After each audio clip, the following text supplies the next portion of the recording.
mi coordinador, al coordinador del grupo parlamentario del PRD aquí en la Cámara de Diputados, para ofrecer unas palabras y para inaugurar formalmente este foro que transcurrirá, si ustedes nos hacen el favor de acompañarnos, durante toda la mañana de este día. Muchísimas gracias, diputado Silvano Aureoles.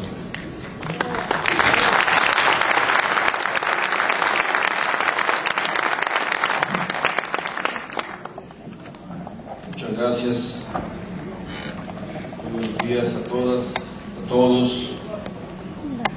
Quiero agradecer la invitación y la iniciativa para este foro de nuestro compañero, el diputado Villanueva. Muchas gracias, Gerardo, por invitarnos y tener la iniciativa para abordar estos temas, sobre todo en este momento de la coyuntura tan importante para el país, en el marco de un debate fuerte en materia laboral, en la coyuntura de un debate en el marco de la transición gubernamental y todos los temas que están ahorita en la agenda.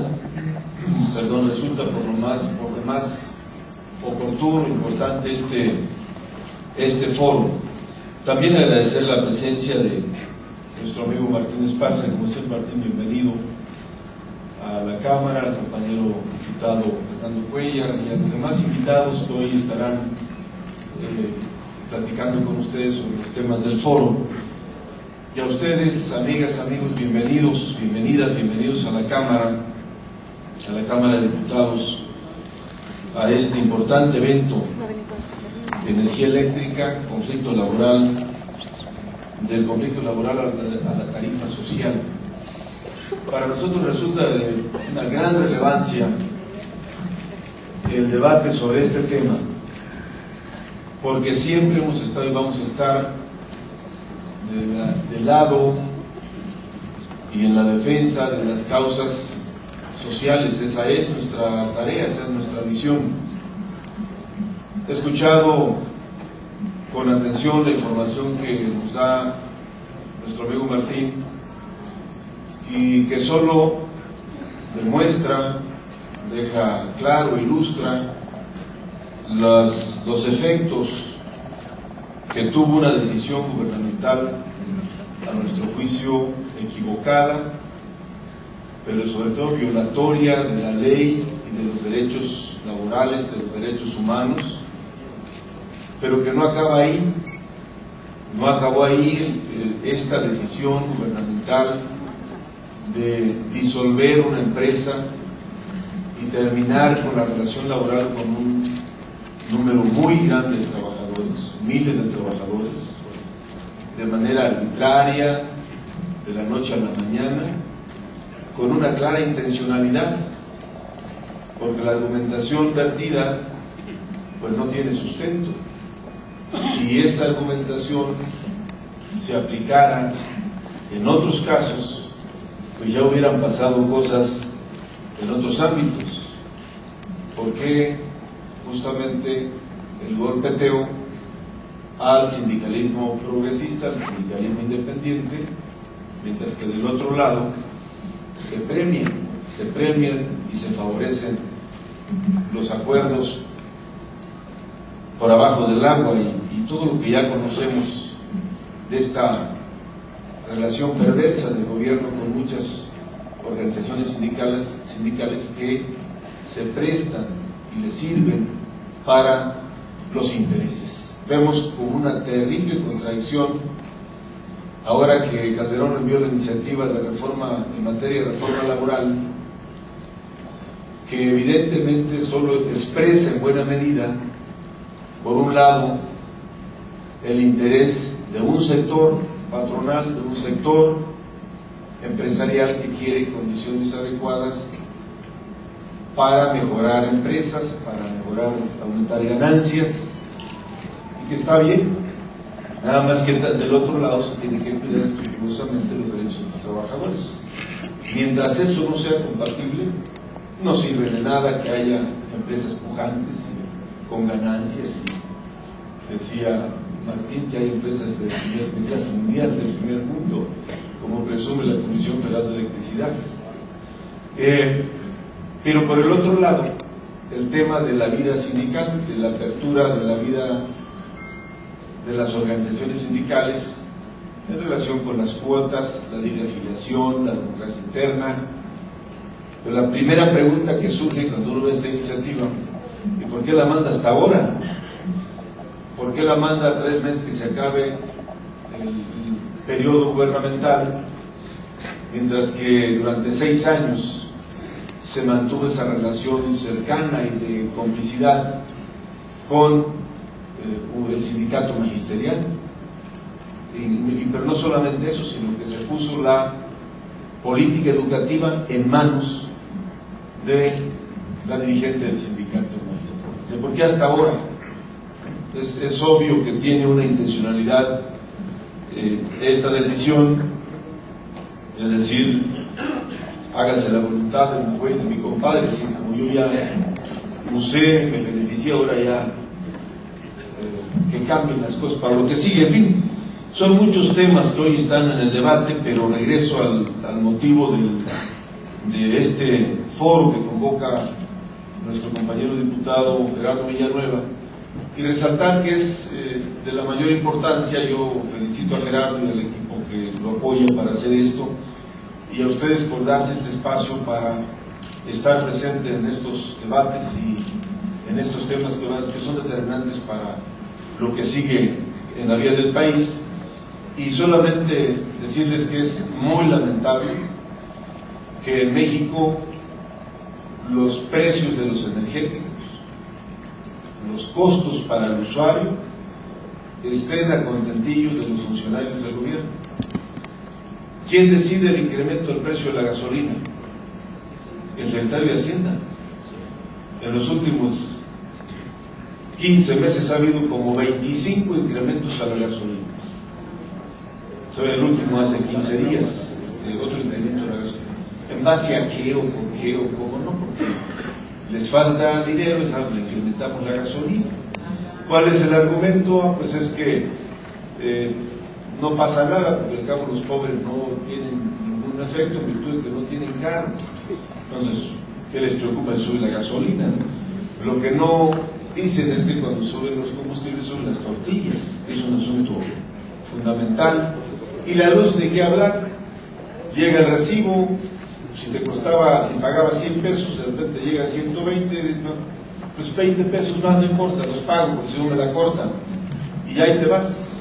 En 6 años la luz ha aumentado como el 600% para la gente, para los usuarios en general. Y ese es un crimen, un golpe al bolsillo de la gente más necesitada.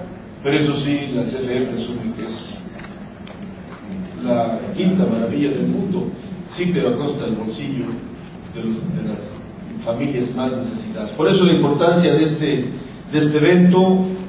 Nuevamente muchas gracias por la invitación, Gerardo. Bienvenida, bienvenidos a la Cámara de Diputados, y sepan que siempre van a contar con nuestro apoyo, con el respaldo del Grupo Parlamentario del PRD, con el respaldo de las diputadas y diputados del PRD, y que estamos trabajando justamente en la ruta de que sea la Cámara de Diputados la que establezca los criterios para el incremento de los precios de los combustibles, y que no sea el criterio unilateral de un funcionario gubernamental en turno, con criterios retorcidos, como aquel que dijo que de qué se preocupaba si en este país una familia vivía bien hasta le sobraba con 6,000 pesos al mes. Entonces, pues no me extiendo más.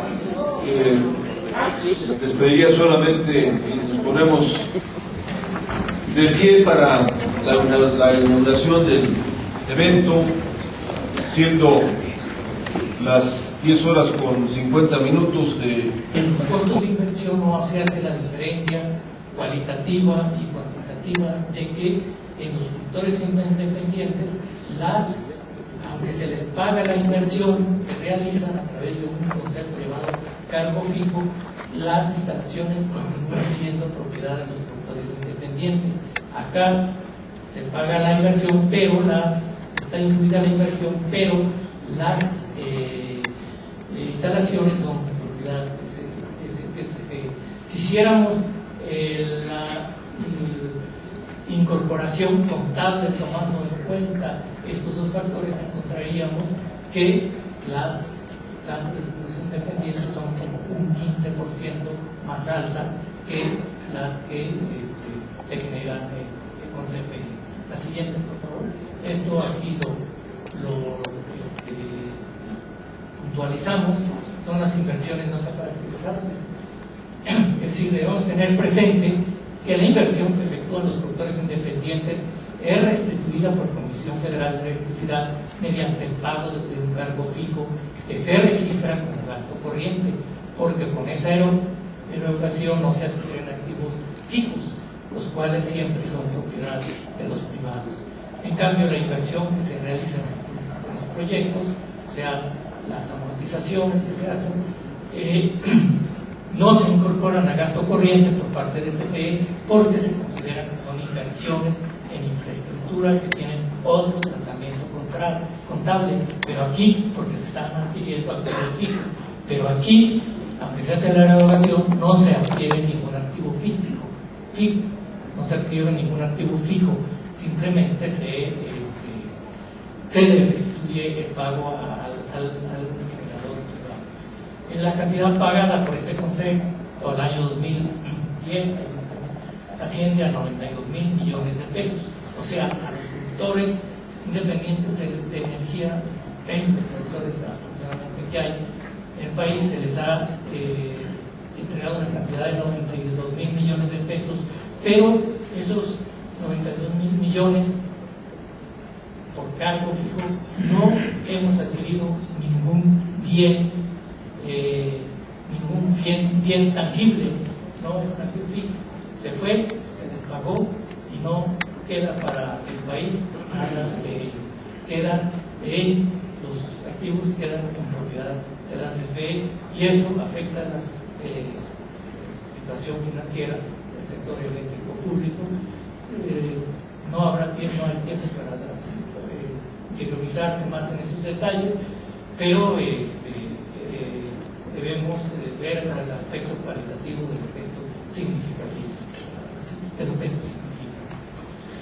Restricciones a la fabricación nacional. El esquema de los productores independientes auspicia el deterioro de la industria nacional de bienes de capital y materiales del sector eléctrico, debido a que este productor internacionales, los 20 proyectos que hay de productores independientes, todas son transnacionales, japonesas, españolas principalmente, Estados Unidos. Entonces ellos privilegian la producción de bienes de sus países, o sea, traen todos sus equipos, todos sus materiales, hasta los materiales más ínfimos, tornillos, piezas pequeñas, las traen de importación, o sea, y también equipos eléctricos, o sea, eso ha producido que la generación, que la industria nacional de este tipo de equipos se haya visto afectada y se haya replegado en esta fabricación, con todo lo que se implica en la pérdida de empleo, en la pérdida de desarrollo tecnológico. La siguiente. Distorsiones a la planeación, ya lo he mencionado, por darle espacio, el margen de reserva es muy alto, mucho más alto que el y paradójicamente pérdida de capacidad de generación del sector eléctrico público. Aquí tenemos un programa de retiros de unidades generadoras de 11.000 megawatts en el periodo que va del 2010 al 2023. 2025 se van a retirar 11.000 megawatts porque ya no sobra capacidad. Entonces, aunque esas plantas generan, porque ya sus costos de inversión ya son costos hundidos, generarían todavía de manera redituable para el sector eléctrico público, se prefiere retirarlas para que se siga dando espacio a los generadores privados. Entonces, esos tres aspectos afectan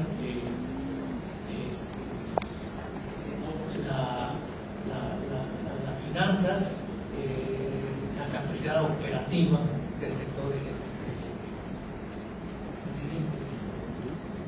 Bueno, aspectos económicos, creo que en atención al tiempo de que dispongo, no me va a ser posible desarrollar esta parte, pero espero que lo que sí estuve en el espacio poder desarrollar tenga una utilidad para ustedes y pues atendiendo a la presencia tan importante, significativa de trabajadores del ESME, pues no puedo dejar de reiterar lo que en otras ocasiones se ha dicho, que repudiamos al personal junto con todos los mexicanos que defienden el sector energético nacionalizado y los derechos de los trabajadores, repudiamos el atropello de que han sido objeto y siempre manifestamos nuestro respeto y solidaridad con su importante y grandiosa resistencia. Para el tema, el conflicto del ESME y los usuarios y la vía legislativa para la solución del conflicto, está con nosotros el compañero José Humberto Montes de Oca Luna. El compañero es trabajador de Luz y Fuerza del Centro, con 24 años de antigüedad, del Departamento de Cables Subterráneos, sección Taller, sindicalista todo este tiempo, ha ocupado distintos cargos en el Comité Central del Sindicato Mexicano de Electricistas, incluyendo el del Secretario del Interior. Actualmente ha sido electo Secretario del Exterior, cargo que en el periodo de resistencia ocupa dignamente. Con ustedes, el compañero José Humberto Montes de Oca Luna.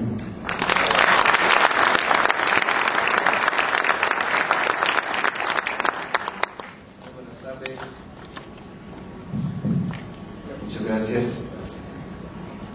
Me toca desarrollar el tema, el conflicto del ESME, los usuarios y la vía legislativa para la solución de este conflicto, la iniciativa de ley para la creación de una nueva empresa pública de electricidad. Me parece que hay suficientes elementos, después de prácticamente 3 años de haberse publicado el ilegal decreto de extinción de Luz y Fuerza del Centro, como para poder afirmar categóricamente de que el saldo es completamente negativo en la prestación del servicio, en la definición de las tarifas eléctricas, en la imposición por la vía del despido masivo de trabajadores, del trabajo precario en el sector eléctrico aquí en la zona centro del país, y el salto cualitativo en la privatización del sector, incluyendo también la fibra óptica. Entonces hay una afectación no solamente a los trabajadores agremiados al Sindicato Mexicano de Electricistas, que fueron despojados de su fuente de trabajo mediante la violencia del Estado, la utilización del Ejército y de la Policía Federal para desalojarlos de nuestros centros de trabajo. Se violenta también la legislación laboral, porque este despido pretende ser pasado como por una causal que se llama caso fortuito y causa de fuerza mayor.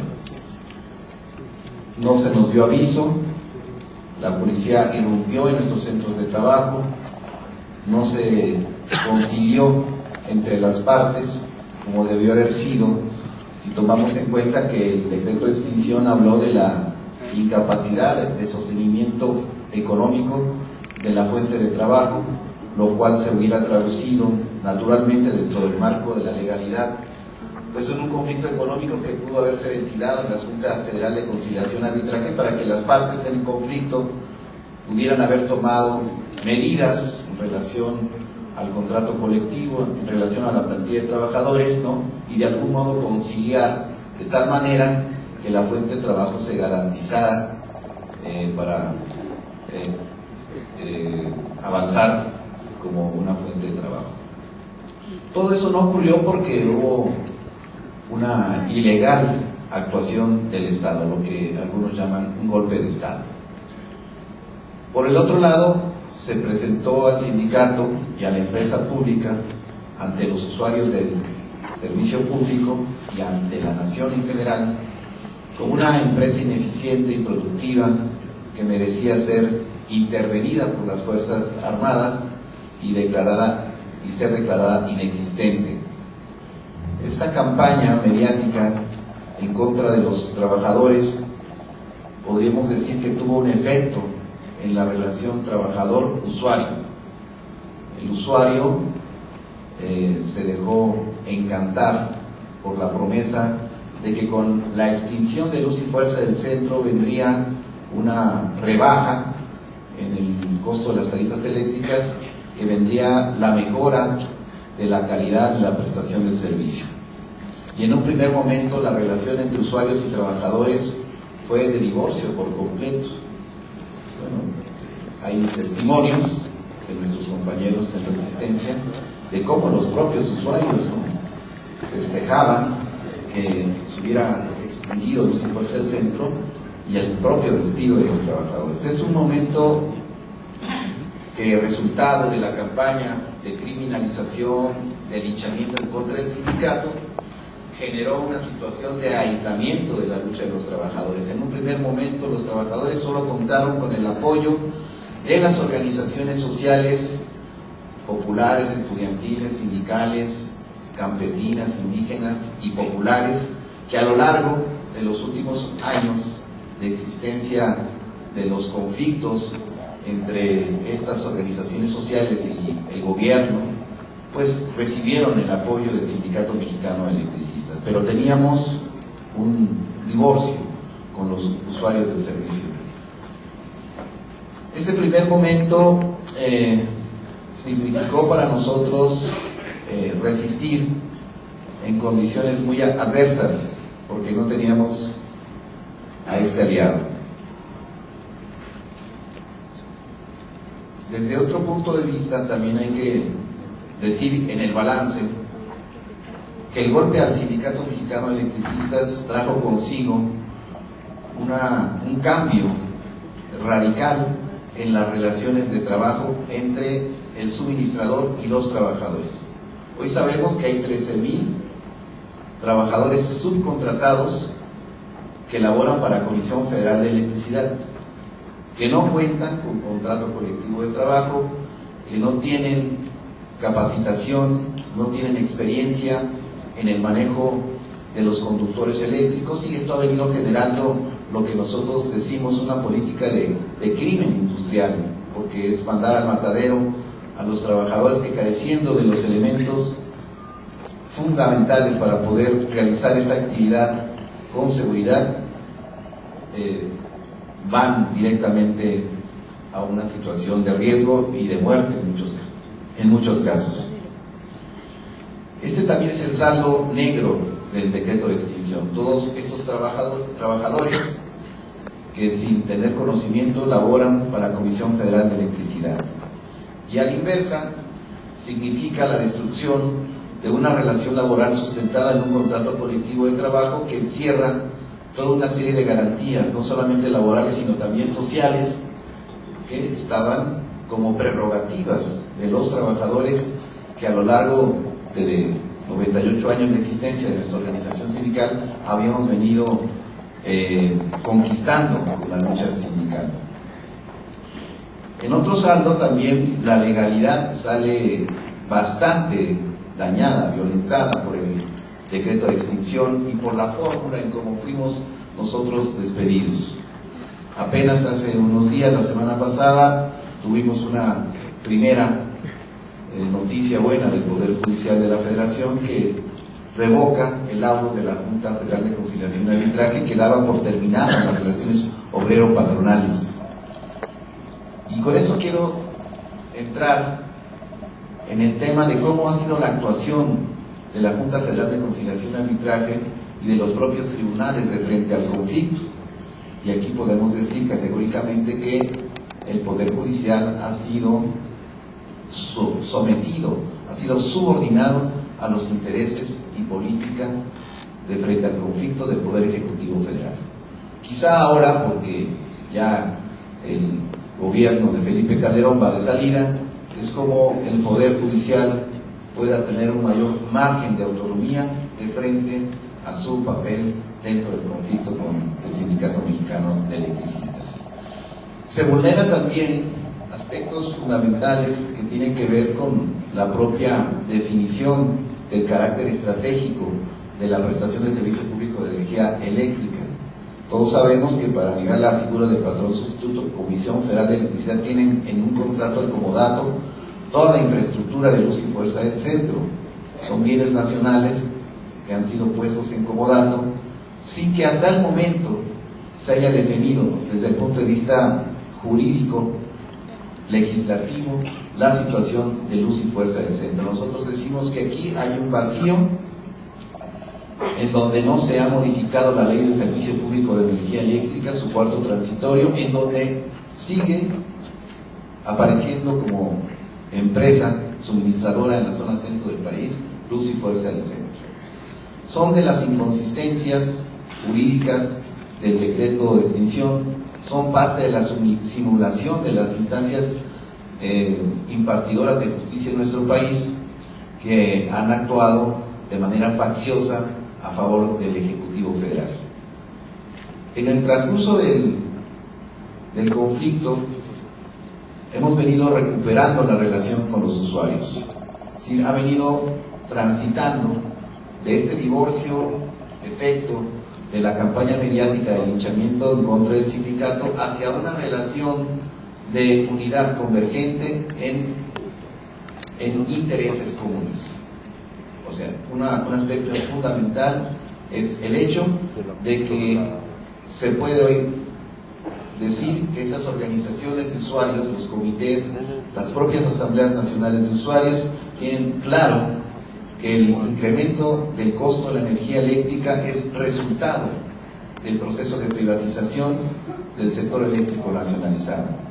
Queda claro también de cómo quienes se benefician son las grandes empresas transnacionales que van recaudando y extrayendo del erario público toneladas de dinero que va a parar a sus casas matrices.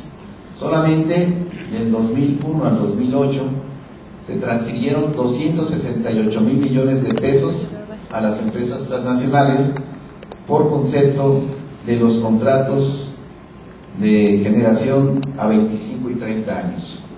Y también, de acuerdo a los datos que tenemos en la cuenta pública del 2009, les faltarían por pagar a las empresas transnacionales 1.3 billones de pesos por concepto de esos contratos.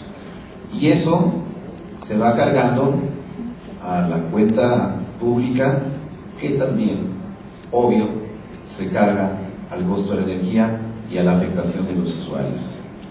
Entonces, nosotros desde un principio advertimos que el golpe para el sindicato y a la empresa pública de Luz y Fuerza tenía como finalidad la privatización del sector eléctrico, el desmantelamiento del contrato colectivo de trabajo del ESME y la monopolización de la fibra óptica de los 1.200 kilómetros que Luz y Fuerza del Centro tenía como parte de su infraestructura.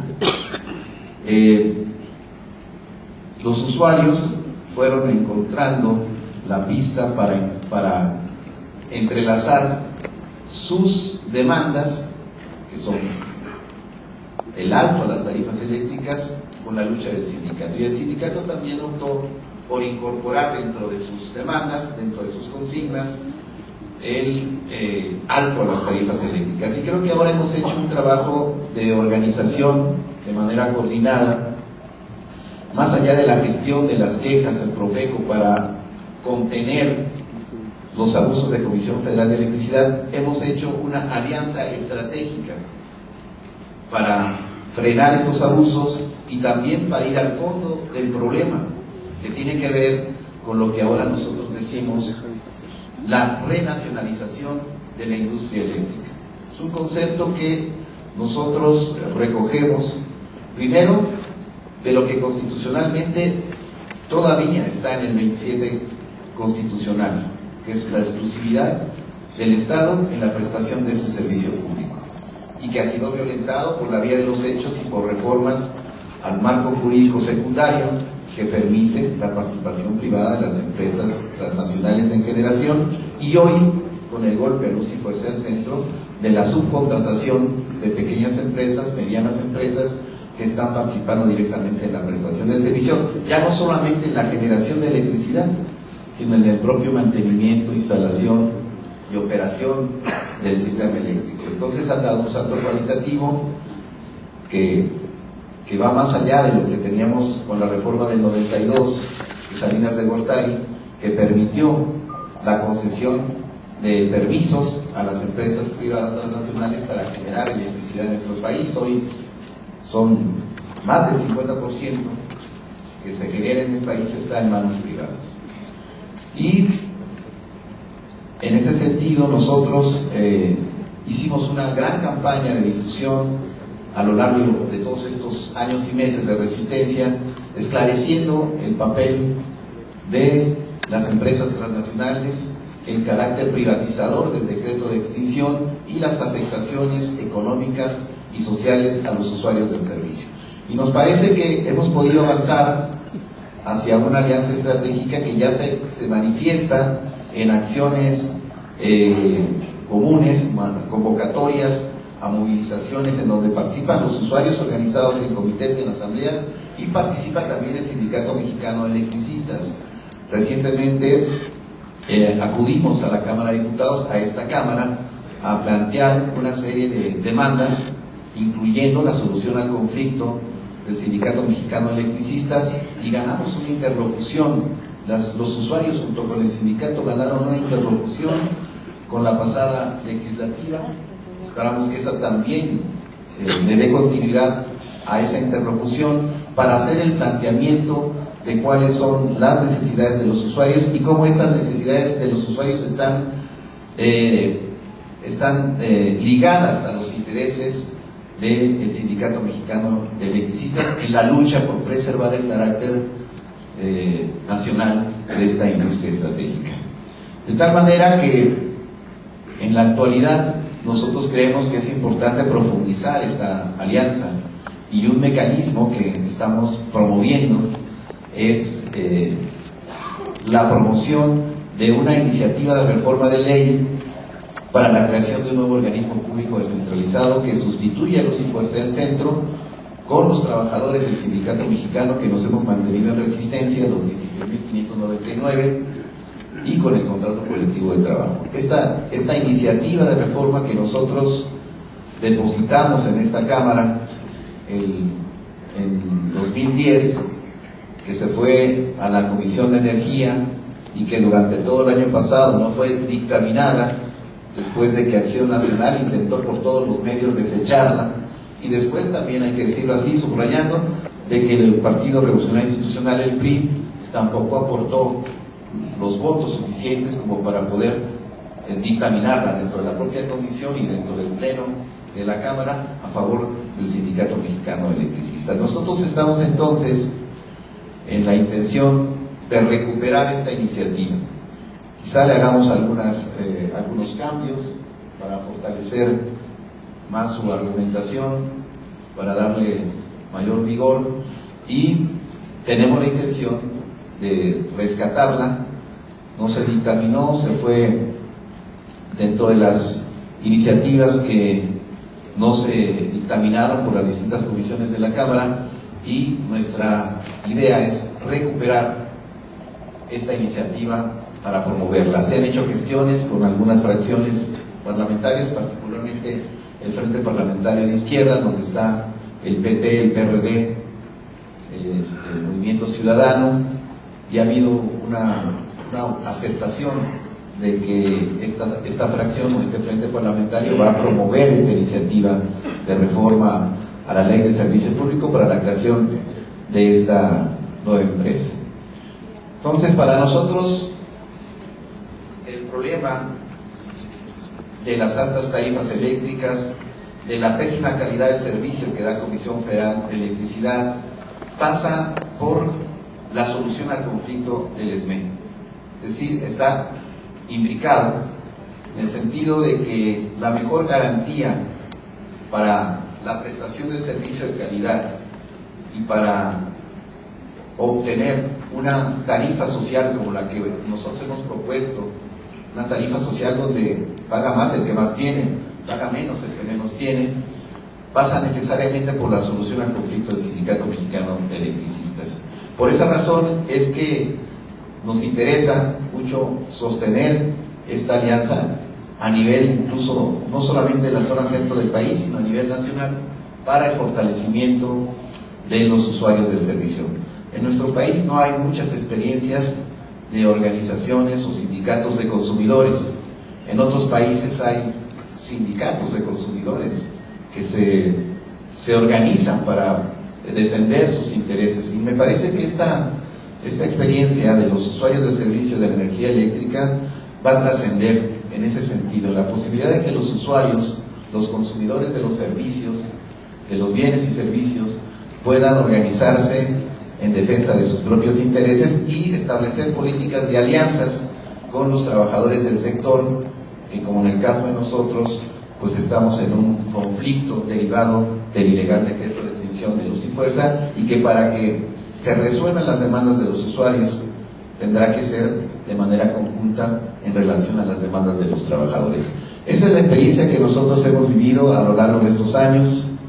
Vamos a actuar también en otros frentes y también con el respaldo de los usuarios, como ha sido en las negociaciones con el gobierno federal para el cumplimiento de los acuerdos del 13 de septiembre del 2011. También hemos recibido la solidaridad de los usuarios en las movilizaciones que hemos desarrollado a lo largo y ancho de todos estos meses, y también hemos recibido la solidaridad de los usuarios en el plano de la lucha jurídica, cuando nosotros hemos ido a protestar a la Junta Federal de Conciliación y Arbitraje por las tácticas dilatorias que pretenden alargar los juicios buscando desgastar al movimiento y de que el movimiento desgastado, ¿no?, se rinda. Bueno, no hemos ido solos, a los tribunales, a las juntas también hemos ido acompañado de los usuarios del servicio. Y con eso termino, ¿no?, con la expectativa de que esta alianza estratégica pueda consolidarse, no solo al término o en los términos de apoyar al sindicato y lograr la finalidad de regresar a laborar, sino que se convierta en una relación permanente de solidaridad mutua, de respaldo mutuo para atender las demandas de unos y otros. Es decir, que entre los usuarios del Servicio Público de Energía Eléctrica hay organizados en comités y asambleas, y los trabajadores en resistencia del Sindicato Mexicano de Electricistas podemos salir adelante y ganar para todo el pueblo de México. Muchas gracias.